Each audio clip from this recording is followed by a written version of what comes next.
Thank you, Dennis. Thank you, Stephen. Yes, so Ronnie O'Sullivan wins. He is through to the next round after beating Robbie Williams. As you can see, John Parrott has just stepped out of our studio here whilst we wait for Ronnie to join us in our makeshift, temporary studio for now.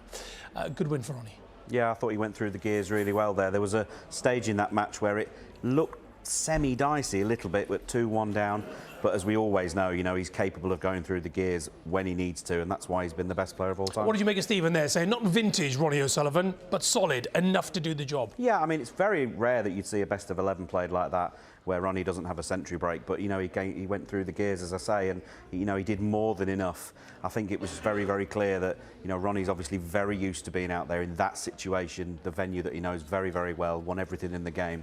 And maybe Robbie perhaps just didn't quite settle just as well as he could have done. He had chances very early on in that match, which, against someone like O'Sullivan, it is those very, very small margins that you have to look back on. And, Robbie had some good chances there in the first part of that match, but in the second session, Ronnie blew him away. Do you find that that's what you need to do when you are up against somebody like Ronnie O'Sullivan, that you have to make sure that you're on your complete A game, and if in fact you do lose 6-2, you go back to the tape, you review and think about what you can do next time? When you start mixing it with the legends, these guys they're above the greats, they're the legends of the game. They scrutinise every single part of your game so much more than anyone else. And so, as I say, the difference between a good performance or a bad performance could be that the dump shot he played in the fourth frame where he kissed the black left the chance for the clearance. Something like that, Against someone else it wouldn't have mattered, but against this man, it makes all the difference. Here's the man himself. Good to see you again, Ronnie. Yeah, looking good. Stephen in commentary said, not vintage Ronnie O'Sullivan, but solid. Do you feel that? You share that view? I don't really care, to be honest with you. I'm just here just to enjoy it, have fun. Try and apply myself mentally. If I play good, great. If I don't, just keep trying to control the controllables, and that's what I could do out there. I really don't want to talk about my performance because sometimes that makes me feel even worse. So, just leave it out there and look forward to the next one. One of the papers this morning said that you love coming to York, and I have to say, I've seen you around the hotel this morning. You had a big smile on your face. You were chatting to a few people. You do look really cool and happy at the moment, Ron. Yeah, no, listen, 'cause I'm just enjoying it. It's a Brucey bonus. The snooker is the Brucey bonus side of it. Everything else just is taking care of itself, and this is just at my age, it's just nice to still get your cue out your case, Yeah, nice to get the fans back in and giving you that lovely reaction as well there, a little wave to them at the end. Yeah. It's great to play in front of the fans, which is great, and that second biggest tournament. I've got a very good record in this tournament, so in some ways it's. It's like they want you to keep winning it, It's sort of they've missed you and you've missed them, no doubt, yeah? Yeah, absolutely. It's always better to play in front of the fans. Milton Keynes was great that we was able to play, but it was difficult to motivate yourself sometimes, and with a few fans in it just makes you try a bit harder, I suppose. Yeah, sure. It's completely different, isn't it, playing in front of people? That's what we signed up for, isn't it? As kids, when we took up the game, you wanted to do that. But I was interested in a match like that where you're playing someone who obviously isn't as experienced as you are in that setting. Do you go into that game tailoring your game at all for that, or do you now just go out and play and see what happens, or would you ever vary your tactics against someone who's perhaps not quite as experienced? I've never ever changed my game. I've always just thought if my game's good, then just play the balls, play the table, and just I've always done that. I'm not good enough tactically, I suppose, to try and figure out that or that good to try and stop someone else from being their best. I think if I can just be the best that I can be, then if I can hit them with enough grenades, then hopefully their best becomes a little bit less good, if that makes sense. So you just got to have some sort of.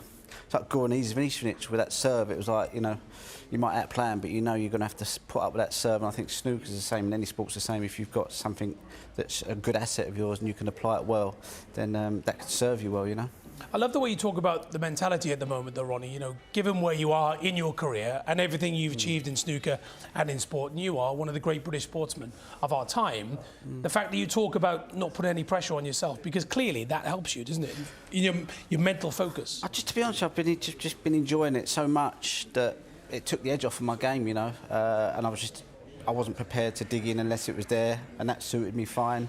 But I suppose at some point, you just think, well, maybe I should start applying myself mentally a bit more, and because that's the difference between winning and losing, is just the mental side. We can all play, and most of the tournaments I've won, I've played not great, but it's just that I've had this really strong will to win and this competitive desire in me that kicks in. And I kind of need to use that a bit, I think, to if I'm to have a chance of winning tournaments. Might not ever happen, but I think you need to apply the mental side and have that eye of the tiger to give yourself that little bit of a sniff, you know? Sure it will, and sure, we hear it with many other sports stars talking about that kind of mental strength that you need now, because there are so many other fantastic opponents on the circuit. Yeah, and we said right at the top of the game and throughout the first sort of mini session that it is all about those 6 inches between your ears. And to hear the most talented, most decorated player we've had in the game say that himself, you know, it is a clue to everyone out there who wants to be a better snooker player, sportsman, whatever. You know, we can all play. Everyone in this tournament can beat everyone else. But can they do it out there when it matters? Can they think clearly under pressure? And as Ronnie says today, you know, he's just trying to go out there and treat it as a bonus. He's enjoying himself out there, and when he's in that frame of mind, he's very dangerous. And what about the other side of your life as well, Ron, in terms of the diet and the running? You're still running? Did I see a shot of you running some sort of cross-country the other day? Yeah, I done my first race, proper How was race. that? Yeah, it was great. Yeah. What sort of distance? 5 miles, 8k. I done 32 minutes on the mud, which isn't bad for an old boy like me. So I was quite happy with that, you know. But I want to try and climb a few places in the next one, which is next Saturday. So if I'm not in this, then I'll be in. You'll be in cross country. I'll be somewhere in London doing a cross country race. Okay. Yeah. So. Yeah. And that running and that side of it, you know, changing the whole diet and all that sort of stuff, that's like added to your focus and your concentration, isn't it? To be honest with you, it's not really. It's sometimes I overdo it and I end up too tired to even play snooker. So, but it's just something that I fell into years ago, and it's hard to let go of it. So, I'm prepared to pay the price. I try and manage it at the bigger tournaments. So I kind of cap my runs at like 40 minutes if I can, because if I start going for an hour, then I'm really shattered. So but it's hard when you've got that competitive design. I mean, I get more of a buzz out of doing well in a race than I do winning a tournament these days. So really, yeah, and that same competitiveness carries over into whatever you do. So I have to manage that, if that makes sense. Yeah, you have to manage the injury. It was a couple of years ago. Didn't you twist your ankle? I remember having a chat to you once over a coffee. Yeah, I've had injuries. That's why I didn't race for 12 years, because I was just getting little injuries and stuff like that, and I just lost heart, really. But when the pandemic hit, I just all I could do was go and have slow jogs, and gradually my body got stronger and was able to absorb the punishment that you put yourself through when you run, you know, because it's an impact sport. So, so I'm in good shape at the moment. I just want to find a quick one about Robbie as an opponent today. Very, very good player, very, very good cueist, and if I wouldn't have got my act together, he would have probably taken advantage of winning there. But, you know, like I said, I was focused, and I made him feel it out there. You know, I made him feel that I was there to try and win, you know, which I haven't been doing, really. I've just been enjoying it too much, whereas I'm going to try and not enjoy it this week and smother myself in mustard and go for the hot chilli sauce and see what happens. Superb stuff, fantastic stuff. Always great to talk to you, Ron. Always fantastic to get you live in our studio as well. Well done today. Thank you. We'll see you in the week. Thank you very much indeed. Right then, okay, let's bring you right up today with the other match that we featured this afternoon here on BBC Two, the one involving Karen Wilson, and our team have been running the rule over the world number 5.